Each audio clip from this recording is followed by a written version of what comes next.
नमस्कार विद्यार्थियों, ज्ञानपथ शैक्षणिक संकुल मोरबी विषय छे वाणिज्य पत्र व्यवहार और सेक्रेटरियल प्रेक्टिस धोरण 11। आगळना लेक्चरनी अंदर आपणे पत्र व्यवहारना नमूनानो अभ्यास करता था।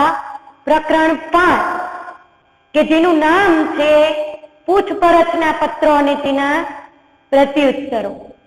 आ प्रकरण में आपणे जोयुं के एक व्यक्तिगत एक वस्तु खरीदवा आपणे जो बजार में जईए छीए त्यारे दुकानदार ने ए वस्तुनी संपूर्ण माहिती मंगावी तो ज्यारे खरीदनार पण एक वेपारी छे, उत्पादक पासेथी मोटा जथ्थामां वस्तु खरीदे छे त्यारे एक ज वेपारी ने पूछपरछ करतो होतो नथी। एक थी વધુ વેપારીને પત્રો લખતા હોય છે। એટલે કે એક્ઝામ્પલ આપણે લખીએ કે તમે મોરબીમાં સાડીની મોટી દુકાન ધરાવો છો, તમે પણ વિશાળ જથ્થામાં ઘણા બધા ઉત્પાદકો પાસેથી વસ્તુની ખરીદી સાડીનું ઉત્પાદન મેળવો છો, ત્યારે તમે જામનગરના વેપારીને, રાજકોટના વેપારીને અને સુરતના વેપારીને પત્ર લખશો અને ત્યાંથી શું કરો છો? સાડીના ડિઝાઇન, ભાવ અને ગુણવત્તાના પૂછપરછ કરતો પત્ર લખો છો। તો આ દરેક વેપારીને પત્ર લખ્યો, ખરેખર એનું ઉત્પાદન એને વેચવું હતું, ગ્રાહકને ભવિષ્યમાં ટકાવી રાખવું હતું, તો એ તમારા પૂછેલા પત્રનો તરત જ શું આપી દેશે? प्रत्युत्तर। तो आवा उदाहरणों आपणे प्रकरण 5 में भणेला। तो प्रकरण 5 में शुरुआत के पत्र लखवानी क्यांथी थाय छे? तो के पूछपरछ कोण करे? ग्राहक। प्रत्युत्तर कोण आपे? वेपारी। वरी पाछुं प्रत्युत्तर वांच्या पछी भाव ताल शरतो अने वस्तु योग्य लागशे तो वरी ऑर्डर कोण आपशे? ग्राहक। ऑर्डर नो अमल कोण करशे? वेपारी। तो शुरुआतनु पगथियुं ग्राहक पक्षे एम 5-6 प्रकरण 6 दरेक विद्यार्थी अभ्यासक्रमनी समजूती साथे टेक्स्टबुक पाठ्यपुस्तक सामे राखशे अने समजूती मेळवशे। तो पाछुं वरी पगलुं क्यां आवी गयुं? ऑर्डर आपो। तो ऑर्डर कोण आपे? जेने वस्तुनी खरीदी करवी छे एवा ग्राहक वेपारीने। एवो आ पाठ छे એટલે ઓર્ડર આપવો, વસ્તુ મંગાવવા માટે વસ્તુની વિનંતી કરવી પડે। ઓર્ડરનો અમલ પાછો કોણ કરે? વળી આ પગલું ક્યાં જતું રહેશે? વેચનાર, વેપારી। ઓર્ડર રદ કરતા પત્રો, ઓર્ડર વેપારી રદ કરી શકે અને ગ્રાહક પણ રદ કરી શકે છે। એટલે પાઠના પ્રકરણના શીર્ષકની સમજૂતી दरेक विद्यार्थी ने मળી गई हशे कि ऑर्डर कोण आपे? पत्रना प्रत्युत्तर रूपे वेचाण करता ग्राहक ने माल सामान नो शुं आपी दे छे? भाव, वळतर, पेकिंग, नाणानी चुकवणीनी शरतो वगैरे बाबतो पत्र द्वारा जणाववामां आवे छे। तो आपणे 5मा चेप्टरनी अंदर भणी गया के तमे केवी रीते व्यक्तिने ओळखाणमां आव्या। तो आपणे उदाहरण घणा बधा पत्रना भणी गया। कोई एम कीधुं के मैं वर्तमान पत्र में वांच्युं, कोई एम कीधुं तमारा चौपानिया की जाहेरात जोई अने अमे आ पत्र लखवा प्रेराया छीए। तो तमे एने पूछेला प्रश्नोनो ए वेपारी सरळ स्पष्ट जवाब आपे छे। त्यार पछी वरी पाછી पत्र व्यवहारनी शरूआत क्यांथी थाय छे? ग्राहक पक्षे थाय छे। कई बाबते? जो भाव, शरत અને ગુણવત્તા માલની સારી લાગશે તો વિવિધ વેચાણકર્તાના પ્રત્યુત્તરને તપાસશે, તપાસી તેમને મોકલેલા સૂચિપત્ર, માહિતીપત્ર અને વસ્તુના નમૂનાનો તુલનાત્મક અભ્યાસ કરશે। તુલનાત્મક અભ્યાસ એટલે 3 વેપારીના ભાવ સરખાવશે, 3 વેપારીના માલની ગુણવત્તા સરખામણી કરશે, વળતર, सूचीपत्र, नमूना दरेक नो मूल्यांकन करते कई वस्तु सारी छे अने कई वस्तुमां थोड़ुं घणुं लेट गो करवा जेवुं छे। तो क्या वेपारीने पत्र लखवो ए प्रत्युत्तर परथी खबर पड़े। अने ત્યારબાદ કયા વેપારીને ઓર્ડર આપવાથી મહત્તમ લાભ થશે એ નક્કી કરી વેપારી પાસેથી માલ મંગાવવામાં જે પત્ર લખાવવામાં આવે, માલ મંગાવતો જે પત્ર લખવામાં આવે એને કયો પત્ર કહેવાય? ઓર્ડર આપતો પત્ર કહેવાય. તો હવે ત્યાર પછીનો મુદ્દો છે ઓર્ડર આપતા પત્રો અંગેની સમજૂતી. ઓર્ડર આપતા પત્રોમાં આવતો ઓર્ડર શબ્દ ખરેખર અંગ્રેજી છે. ઓર્ડર કરવો એટલે હુકમ શબ્દ, પણ ગુજરાત શબ્દમાં જો એનો અર્થ કરવા જઈએ તો ઓર્ડર નો અર્થ થાય હુકમ. પણ આપણે વાણિજ્ય વ્યવહારની શાખામાં ખરીદનાર અને વેચનાર વચ્ચે હંમેશા કેવો અભિગમ રાખવો જોઈએ? હકારાત્મક. કઈ સ્પષ્ટતા હોવી જોઈએ? વિવેકપૂર્ણ ભાષાની સ્પષ્ટતા હોવી જોઈએ. ત્યારે ઓર્ડર શબ્દનો અર્થ હુકમ નહીં કરી, શું કરશું? વિનંતી એવો અર્થ કરશું. આમ વાણિજ્ય પત્રના સંદર્ભમાં ઓર્ડર આપતો પત્ર માલ સામાન મોકલવાની વિનંતી કરતા પત્રો તરીકે ઓળખાય છે. ઓર્ડર આપતો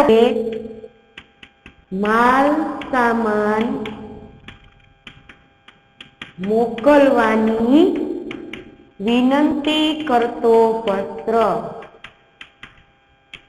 એને શું કહેવાય? ઓર્ડર આપતો પત્ર. ઓર્ડર આપતા પત્રો કોણ લખે? ખરીદનાર ગ્રાહક લખે. કોને લખે? વેચનાર વેપારીને લખે. તો પત્ર શું થઈ ગયો? જોડતી કડી. કોને કોને? માલ સામાન ખરીદનાર અને વેચનારને. આમ આ પત્ર વેપારની ભાષામાં ખરીદનાર અને વેચનાર વચ્ચેનો એક લેખિત કરાર બની જાય છે. આમાં લખેલો વસ્તુનો જથ્થો મોકલવા માટે હવે કોણ જવાબદાર બની જશે? વેપારી. તો કેવો કરાર થઈ ગયો? લેખિત. ત્યાર પછી છે આગળ વર્તમાન સમયમાં માલ સામાન ખરીદનાર પેઢી પ્રારંભિક ઓર્ડર હોય કે નિયમિત આપતા ઓર્ડર હોય ત્યારે મોટા ભાગના પત્રોમાં માલ સામાન હંમેશા ઉત્પાદન કરતા હોય છે. ત્યારે આપણે ઘણા બધા ઉત્પાદકો પાસેથી પૂછપરછ કરેલી. હવે આ પૂછપરછ કરેલા પત્રમાં આપણે બંને વેપારીના ભાવ સારા લાગ્યા, સુરત અને જામનગરના. તો જામનગરની સાડી તમે મંગાવો છો તો જામનગરની બાંધણી કોટન વાળી, કાપડનો પ્રકાર છે, માલ સામાનનો પ્રકાર કોટન અને સિલ્ક. તો બંને પ્રકારની સાડી મિક્સ નો થઈ જાય. કોટન સાડી 50 નંગ મંગાવો છો અને સિલ્ક સાડી પણ જરી બોર્ડર પટ્ટા વાળી, જરીના વર્ક વાળું બોર્ડર પટ્ટો હોવો જોઈએ, એવી 30 નંગ. તો 50 અને 30, તો કોટન 30 મોકલી દે અને સિલ્ક વાળી 50 મોકલી દઈએ તો ભૂલ થાય. પણ એની જગ્યાએ જો માલ સામાન 1 થી વધુ જથ્થામાં મંગાવતા હોય ત્યારે કોષ્ટક સ્વરૂપમાં રજૂ કરો તો કોઈ પણ માલ મોકલવામાં કે મંગાવવામાં ખામી કે ઉણપ જોવા મળતી નથી. એવી જ રીતે સુરતની સાડી તમે મંગાવો છો ત્યાં ઘણી બધી ડિઝાઇન વાળી મંગાવો છો, વર્ક વાળી, બોર્ડર પટ્ટા વાળી, એક પ્લેન કાંઠા સાડીમાં કોઈ જ પ્રકારની ડિઝાઇન નહીં, પ્લેન સિમ્પલ કાપડ. ત્યાર પછી બાંધણીની સાડી, તો ત્યાં 4 પ્રકારે. તો કયો જથ્થો કેટલામાં મોકલવો એ કોષ્ટકમાં લખો તો માલ સામાન વ્યવસ્થિત મળી રહે અને ઉણપ રહે નહીં. વળી કેટલીક પેઢીઓ નિયત માળખા સ્વરૂપે છપાયેલ ઓર્ડર પત્રકનો ઉપયોગ કરે છે. તો તેમાં ગ્રાહક લક્ષી કેટલીક સૂચનાઓ આપવામાં આવેલી હોય છે. આ પત્રકમાં, આ પ્રકારના ઓર્ડર પત્રકમાં ઉપયોગ થવાથી શક્યતા શું છે? તો કે ઓછામાં ઓછી ભૂલ થાય જ નહીં.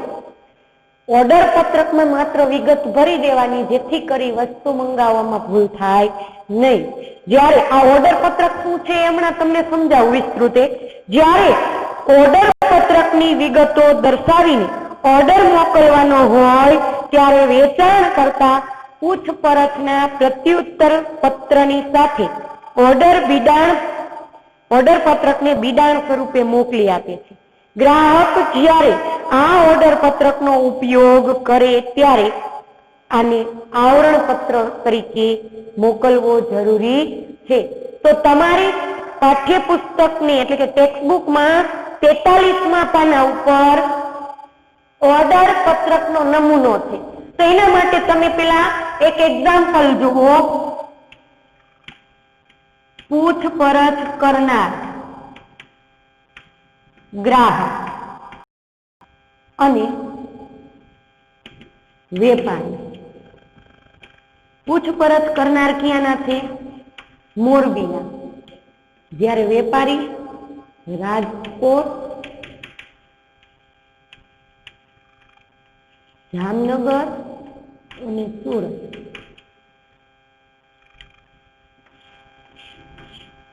જો વસ્તુ ખરીદવી છે, જાહેરાત વાંચેલી છે કોણે? ગ્રાહકે. ક્યાંથી પૂછપરછ કરે છે? મોરબીથી. કેટલા વેપારીને? રાજકોટના વેપારીને પૂછે, જામનગરના વેપારીને પૂછે અને સુરતના વેપારીને. તો દરેક વેપારીએ શું આપેલો હોય? પ્રત્યુત્તર. કોને આપેલો હોય? મોરબીના વેપારીને.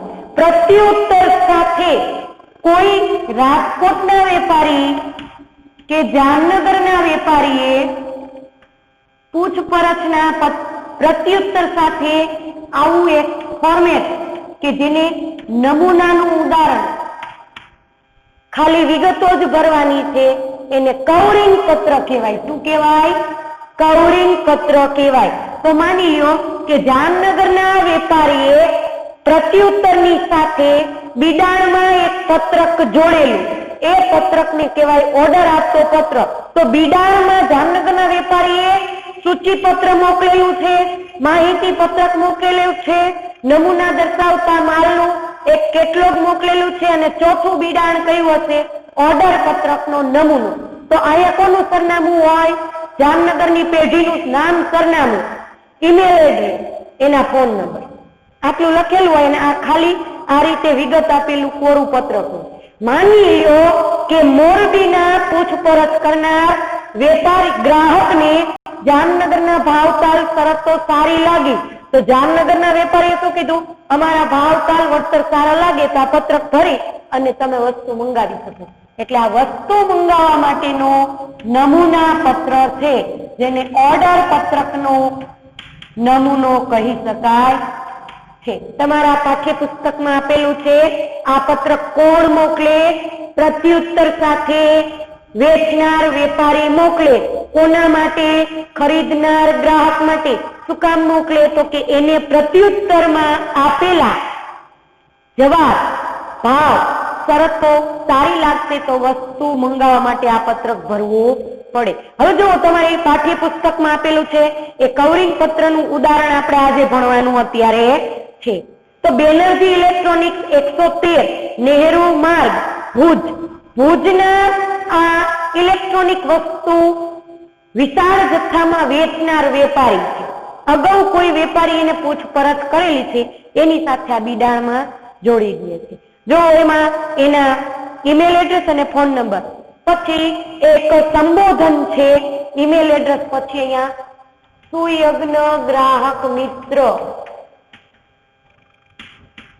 સંબોધન લખવાનું છે કે તમે અમારી પાસેથી વસ્તુ ખરીદો તો શું બની ગયા? ગ્રાહક બનશો. એટલે હવે જો બે નોંધ આપે છે સૂચના, ઓર્ડર આપવો એ ઓર્ડર આપવા અહીં દર્શાવેલ વિગતો ચોકસાઈ પૂર્વક ભરવા વિનંતી. જો જેને ખરીદવું જ છે, માની લ્યો કે મોરબીના વેપારીને વસ્તુ ખરીદવી જ છે તો એ સૂચના વાંચશે કે અહીંયા આપેલી તમામ વિગતો ચોકસાઈથી ભરવી. બીજી સૂચના, ઓર્ડર મુજબ માલ સામાન રવાના થયા બાદ ફેરફાર શક્ય નથી. માલ એકવાર અહીંથી તમારા સુધી પહોંચતો કરવા માટે નીકળી જાય પછી એમાં કોઈ ફેરફાર શક્ય નથી. ગ્રાહક પેઢીનું નામ, આપણે જામનગર લખતા હોય તો અહીંયા ગ્રાહક કોણ? આપણે. તો આપણે અહીંયા પેઢીનું નામ, આપણી પેઢીનું સરનામું, ઓર્ડર આપનાર વિભાગીય અધિકારીનું નામ. માની લ્યો કે પેઢી મોટી હોય તો એના ખરીદ વિભાગના મેનેજરને કહી દીધું મેનેજરનું નામ, એ વિભાગીય અધિકારીનું હોદ્દો તો મેનેજર, કયો વિભાગ? ખરીદ વિભાગ. હવે માલ સામાનની વિગત, તો આપણે હમણાં જ ઉદાહરણ જોયું કે એકથી વધુ પ્રકારની વસ્તુ તમે મંગાવતા હોય તો 1, 2, 3, 4 એવી રીતના ક્રમમાં સાડી પણ કેવી બાંધણી અહીં લખવાની સિલ્ક બોર્ડર પટ્ટા સાથે બાંધણી પ્રકાર લખવાનું કોટન પટોળા સાડી એમાંય પણ કલરફુલ જોતી હોય તો બધી જ જાતના કલર સાથે બધા જ રંગ વાળી અને પ્લેન સિમ્પલ જેને કાઠું કહેવાય શબ્દ તો કે એવી કેવી તો કે એ પણ બધા રંગમાં કેટલા નંગ આ 10 આ 20 આ 20 તો દરેક સાડી જ્યારે પેકિંગ કરી કોઈ વેપારી મોકલે તો ભૂલ થાય નહીં. નાણાં ચૂકવણીનું માધ્યમ ઓર્ડર આપો ત્યારે અડધા કેવી રીતે ચૂકવો છો એ લખી નાખવાનું. માલ સામાન વહનનું માધ્યમ માલ સામાન તમારા સુધી કેવી રીતે પહોંચવે એ પણ તમે પ્રત્યુત્તરના આધારે લખી શકો. પેકિંગની રીત જો વસ્તુ બહુ લાંબા રૂટને પસાર થઈ અને પહોંચતી કરવાની હોય તો પેકિંગ કેવું જોઈએ છે. માલ સામાન મોકલવાનો સમયગાળો કે ઓર્ડર આપ્યાના 10 દિવસમાં અમને મળી જવો જોઈએ. ગ્રાહકની સહી અને તારીખ. તો આ થયું ઓર્ડર પત્રકનો નમૂનો. ઓર્ડર પત્રકનો નમૂનો બિડાણમાં કોણ આપે? પ્રત્યુત્તર આપનાર. કોને આપે? ગ્રાહકને. જોઈને ભાવતાલ તરત યોગ્ય લાગે તો ગ્રાહકે આ પત્રક ભરવું પડે. તમને પરીક્ષામાં પૂછાય કે ઓર્ડર પત્રકનો નમૂનો લખો તો તમારે આ રીતના દોરવાનું છે અને આ રીતના જ એમાં સૂચનાઓ અને નોંધ લખવાની છે. એમ પૂછાય કે ઓર્ડર પત્રકનો નમૂનો દોરીને લખો તો તમારે પેન્સિલ સ્કેલનો ઉપયોગ કરવાનો છે અને તમામ માહિતી લખવાની રહેશે. એટલે આજે આપણે અત્યારે શું ભણ્યા? ઓર્ડર આપતા પત્રોમાં ઓર્ડર આપવા અંગેના પત્રો એનો એક નમૂનો ભણ્યા. હવે પછી આપણે શું ભણવાનું છે તો કે ઓર્ડર કેવી રીતે અપાય. ઓર્ડર પત્ર માલ મંગાવવો હોય તો માલ મંગાવવા માટેનો પત્ર કેવી રીતે લખાય એ હવે પછીના લેક્ચરમાં આપણે ભણશું. ઓર્ડર આપતા પત્રોના ઉદાહરણ અને ઓર્ડર આપતા પત્રમાં કઈ બાબતો ધ્યાનમાં રાખવી જોઈએ. વિસ્તૃતે થિયરિકલ બાબત સમજશું અને પત્રનું ઉદાહરણ.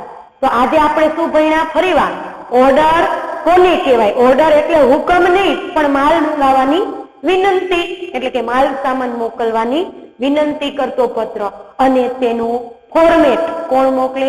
પ્રત્યુત્તર કયા સ્વરૂપે? બિડાણ સ્વરૂપે. કોને મોકલે? ખરીદનાર ગ્રાહકે અથવા પૂછપરછ કરનારને ફોર્મેટ મોકલી દે. આ મુજબ તમારે ભરવાનું રહેશે. તો દરેક વિદ્યાર્થીને આ કવરિંગ પત્રનો નમૂનો ઓર્ડર પત્રકનો નમૂનો વ્યવસ્થિત સમજાઈ ગયો હશે. એટલે હોમવર્કમાં આ કવરિંગ પત્રનો નમૂનો તમારે સારા અક્ષરે દોરીને લખવાનો છે. નમસ્કાર, જય હિન્દ, વંદે માતરમ.